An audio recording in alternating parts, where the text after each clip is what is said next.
narasumber menyebutkan dirinya seorang yatim, sehingga dipilihlah surat An-Nisa ayat sekian. Ada kata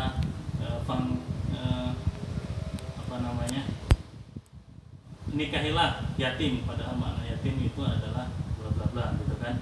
Ada juga yang pingin dengan menikahnya itu suaminya itu menghafal Quran, sehingga dipilihlah ayat yang pendek saja. Nah, di antara beberapanya lagi ada yang menyebutkan suami saya atau calon suami saya itu paling lancar hafalannya surat Ar-Rahman, maka Ar-Rahman itulah dipilih supaya dijadikan mahar agar meringankan dan tidak memberatkan. Dan di antara yang lainnya juga ada yang menginginkan dengan mahar tersebut supaya saya bisa meniru kata perempuan itu, meniru sang suami ikut menyelesaikan hafalan Al-Quran juga. Kurang lebih seperti itu Pak, beberapa di antara yang memberikan keterangan.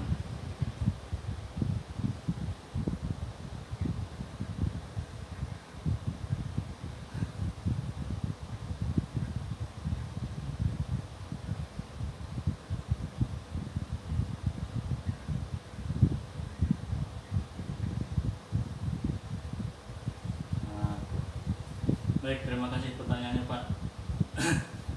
Saya mengikuti hadis dari Sahal bin Sa'id As-Sa'idi itu. Saya tanyakan dulu kira-kira dari kalangan mampu atau tidak mampu.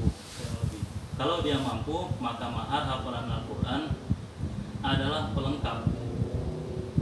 Sehingga kalau makna pelengkap itu tidak lengkap nikahnya kecuali dengannya. Seperti itu. Karena dasar al-aslu daripada pemberian mahar dalam landasan teorinya adalah sifatnya maliyah. Sehingga Imam Abu Hanifah, Imam Syafi'i, Imam Abu Hanifah melarang mahar hafalan Quran saja. Seperti itu. Imam Syafi'i membolehkan mahar hafalan Quran saja, gitu kan. Maka saya juga mengikuti pendapat mereka dan juga hadis tadi untuk mengedepankan mahar yang sifatnya materi. Manakala pengen juga maksa harus hafalan Quran juga, maka saya akan sandingkan keduanya sebagaimana yang dilakukan oleh 11 pasangan tadi, menikah dengan memberikan hafalan Al-Quran dan juga seperangkat alat sholat atau yang lainnya.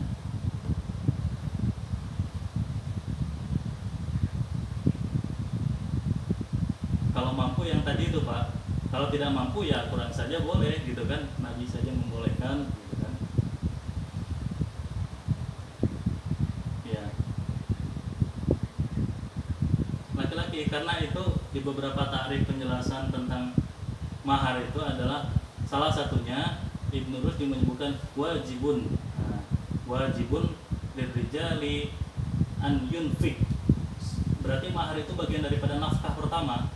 Ibnu Rushd menyebutkan li zaujatihi listihlali farjihi. Nafkah pertama diberikan kepada istri untuk menghalalkan kewanitaan perempuan tadi. Itu menurut Ibnu Rushdi.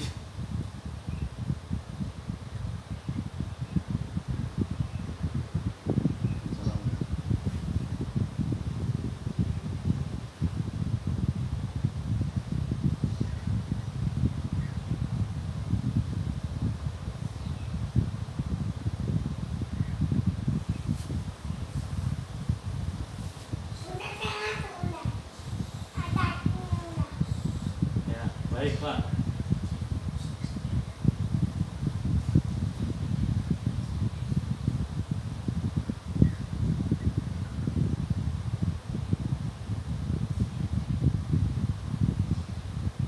Halo. Ya, kurang.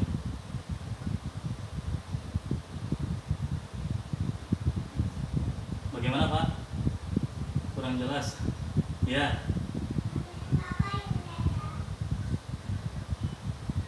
Ya betul.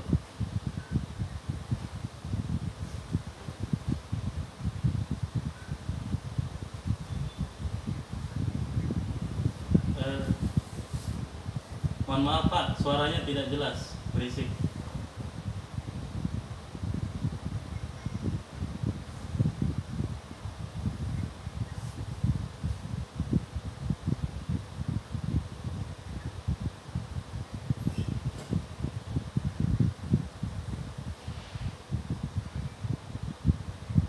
Ya, betul.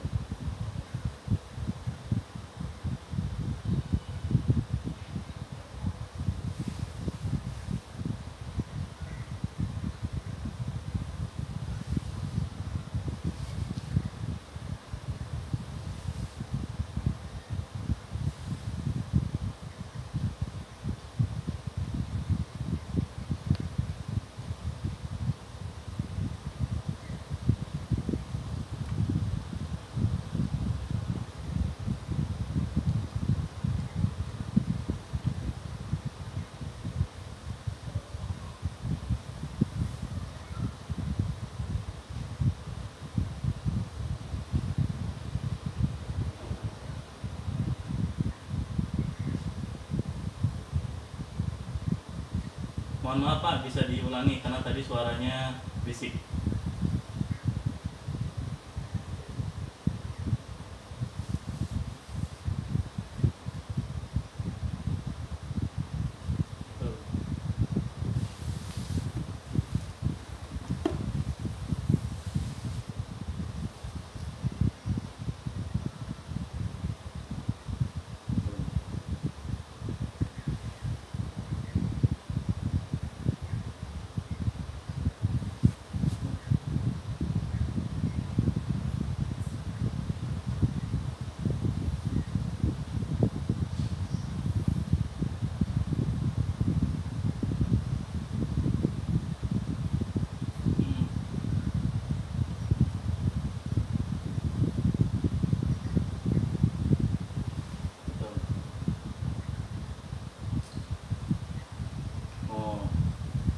Inilah yang dilakukan oleh beberapa narasumber yang saya wawancara itu, Pak. Suaminya mampu, tapi justru perempuan itu yang menginginkan, tidak ingin mahar yang lainnya. Justru saya hanya ingin mahar hafalan Quran saja, karena dia tidak ingin mahar itu sifatnya materi, toh, gitu kan? Pendapatnya materi ini dalam kajian filosofi hanya sampai pada duniawi dan pemenuhan hak-hak istri. Oleh karena itu, dia meminta hafalan Al-Quran. Maka ketika wanita tersebut cukup dengan diberikan hafalan Al-Quran, maka telah cukuplah hak-hak dia dalam pernikahan. Hafalan Al-Quran tadi, manakala diberikan nilai, maka menurut beberapa narasumber tadi tak ternilai harganya, katanya seperti itu. Menurut narasumber.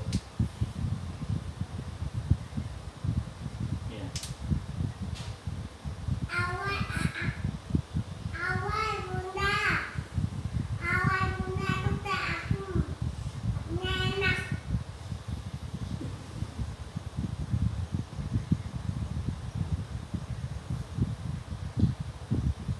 Betul.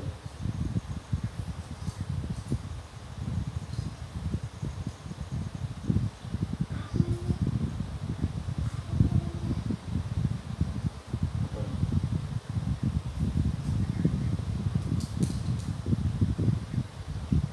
Betul. Tapi kalau boleh saya menyanggah lagi, mohon izin Pak.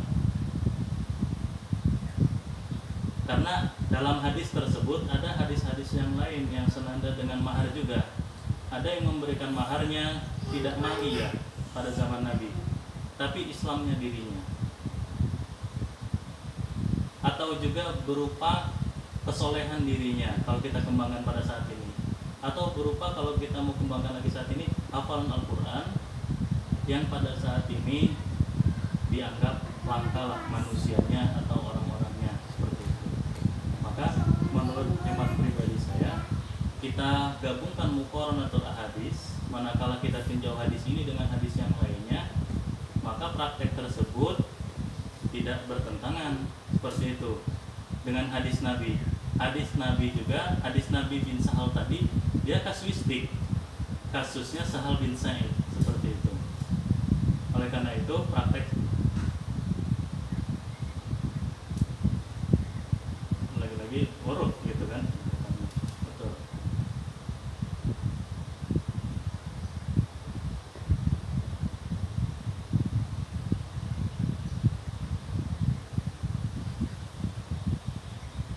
Betul.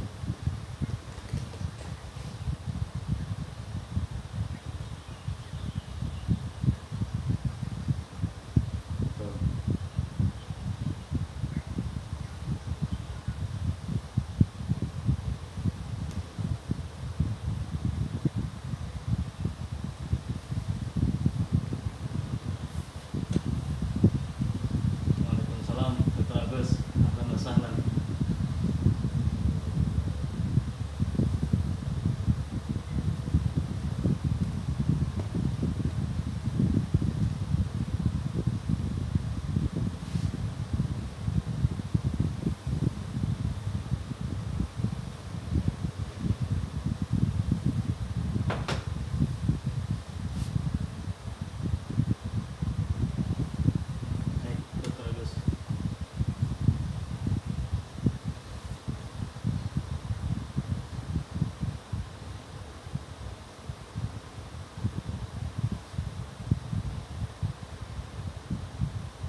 fatwa tersebut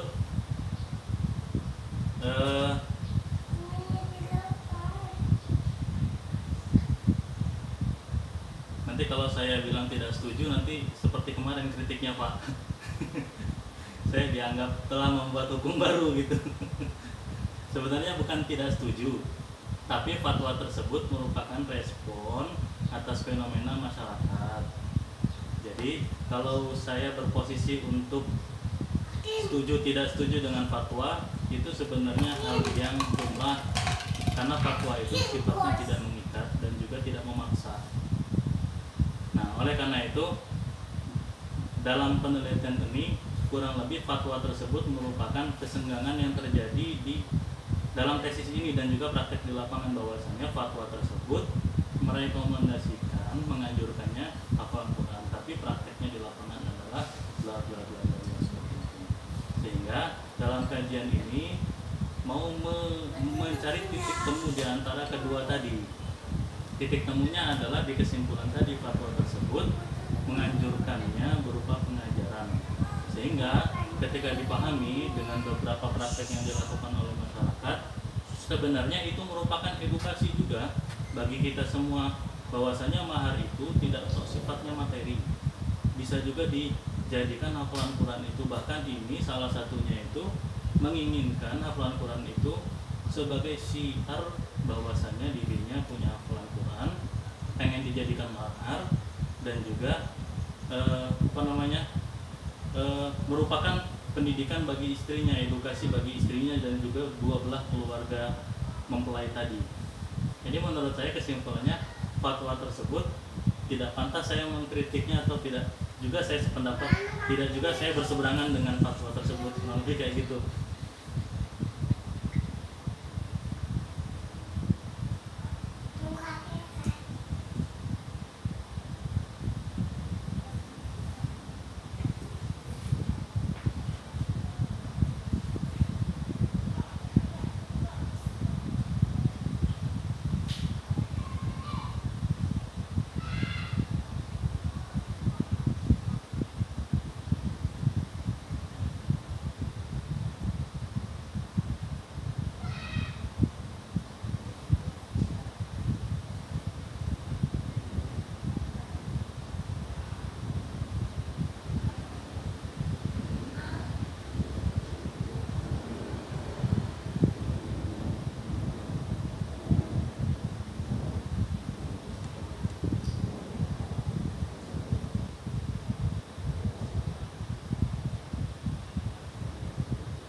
Tentu ada, tapi sejatinya saya melihat fatwa tersebut tidak condong kepada pembolehan, tidak condong kepada pembolehan mahar yang hanya hafalan Quran saja, seperti itu. Oleh karena itu fatwa ini saya lihat secara tekstualnya asror, memiliki banyak sir sekali jika kita mau menjelaskan dari fatwa tersebut. Yang pertama dari sirril lafzi, wasirril maknawi, wasirril fi'li, nanti kita bisa menjelaskan ke sana. Saya memahaminya secara lafzinya ini tidak tersebut kata-kata larangan itu, sehingga saya teruskan kepada sirril maknawi. Di sirril maknawi saya memahaminya ada unsur larangan di sana, larangan ini tapi yang bagus ini. Tapi pada sirril fi'li saya melihat bahwasannya larangan itu tidak nampak lagi, sehingga dalam perbuatannya hendaknya yang memberikan pengajaran Al-Quran saja. Itu mungkin pemahaman yang saya gunakan memahami teks hadis, teks fatwa tersebut, Pak. Karena dia dari susunan katanya tidak menggunakan bahasa Arab yang standar, objek kata kerja, maf'ulun bih dan yang lainnya. ini susunannya balaghi gitu kan, sehingga kalau orang awam biasa mungkin yang tidak mengerti bahasa Arab lanjutan akan kesulitan memahami ini gitu kan. Oleh karena itu fatwa ini juga mungkin ditujukan kepada kalangan pelajar mahasiswa ilmu-ilmu syariah mungkin seperti itu.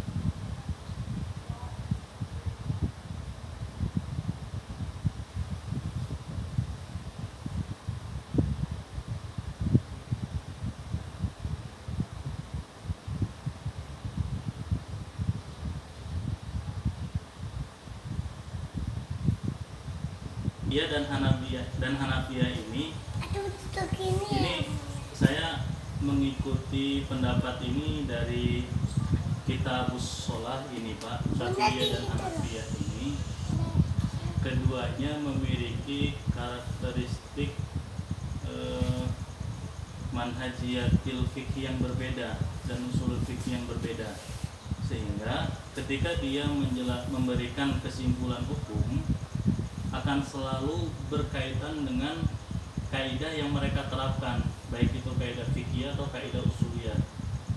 Sehingga saya tidak menemukan pendapat Syafi'iyah baik itu yang qadim maupun jadid saling maksudnya yang di jadid itu ada pertentangan, yang di qadim itu ada pertentangan dengan kaidahnya sendiri, kecuali perbedaan itu.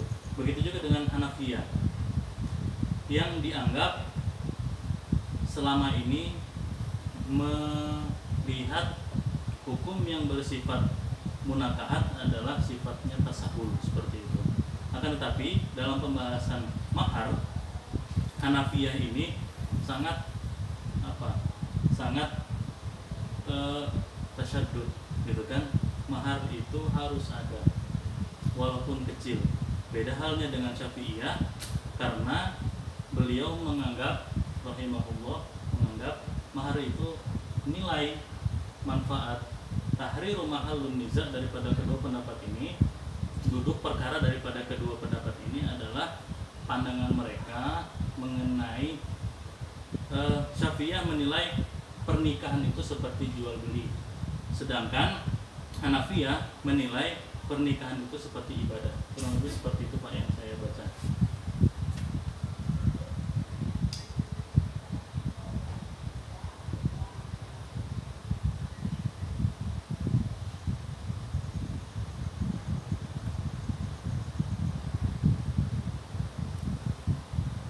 Sedikit Pak gitu kan.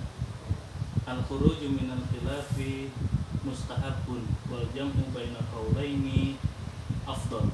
Nah, jadi menggabungkan dua kata ini, dua pendapat ini afdal ini tamkan ketika mungkin gitu kan. Maka saya akan berusaha untuk menggabungkan dulu gitu kan, pendapat melarang dan tidak melarang seperti yang antum sampaikan tadi. Lihat ilahnya gitu kan, lihat ilahnya Syafi'iyah dan Hanafiyah. Hematnya pendapat kedua ini secara saya pribadi mungkin untuk digabungkan larangan dan juga empat pendapat ini, kubu kanan untuk membolehkan, kubu kiri untuk melarang. Larangan tersebut adalah yang sifatnya hafalan Quran itu memaksa. Manakala orang itu tidak mampu untuk menghafal Quran, untuk memberikan mahar berupa hafalan Al-Quran, maka itu menjadi tidak boleh, karena dia tidak memiliki nilai manfaat untuk istrinya yang akan diberikan. Sehingga manakala dia berusaha terus untuk menghafal, maka itu tidak memenuhi kriteria untuk diperbolehkannya hafalan Al-Quran itu menjadi mahar.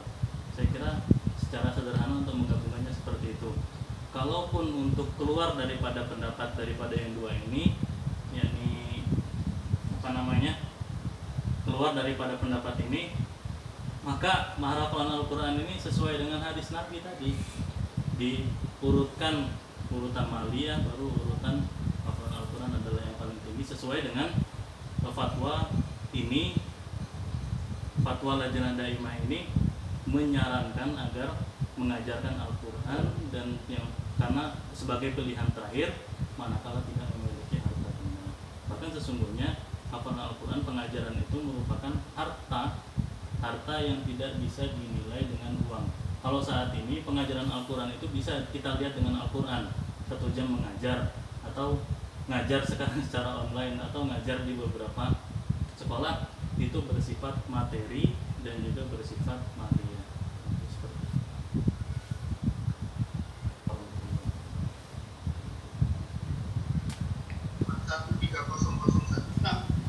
Dinyatakan lulus dengan predikat kumlot. Alhamdulillah, jazakallah khairal jaza, ya dokter. Dan Dewan, dengan demikian saudara berhak menyandang gelar magister hukum. Alhamdulillah, syukurillah. Terima kasih banyak para dokter, para pembimbing. Dengan segala hak dan kewenangan yang melekat pada gelar tersebut. Atas nama tim penguji dan juga atas nama pimpinan pasukan sarjana Indra Dita Lampung, mengucapkan selamat kepada saudara Ibnu Dawan dan saudara-saudara. Mudah-mudahan yang kita saudara dan lebih ya apa lingkungan Indra Dita Lampung. Amin. Karena pendidikan saudara saya anggap juga sangat luar biasa, ya. Dan sekali lagi diingatkan kepada saudara kawan bahwa hasil yang saudara peroleh pada hari ini bukanlah segalanya. Ini bukanlah ujian yang sebelumnya. Ujian sebelumnya ini nanti ada di tengah-tengah masyarakat. Jika saudara mampu berkiprah, mampu mengamalkan dan memperhatikan saudara, maka insya Allah saudara juga akan terus ekspektasi masyarakat, terutama halayak akademis. Akhirnya saudara ini bergelar apa? S1, MA. Enggak, tadi sebelum S1-nya LC Pak. LC.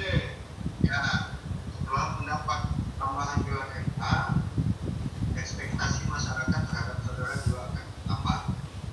Inilah sebetulnya inilah ujian. Dan saudara mau mampu membawakan diri sendiri. Maka saudara akan lulus dan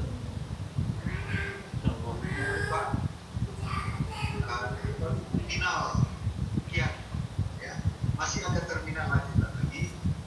Dan sebab itu diharapkan kepada dilakukan tidak berpuas diri sampai di sini, ya. Terima kasih banyak. Untuk memberikan mungkin kata-kata YouTube, dipersilahkan kepada Bapak Dr. Jayusman selaku pembimbing. Cukup kan? Ya. Cukup. Cukup. Pak. Rudin.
teori 3,72 ya, masih itu. Ya.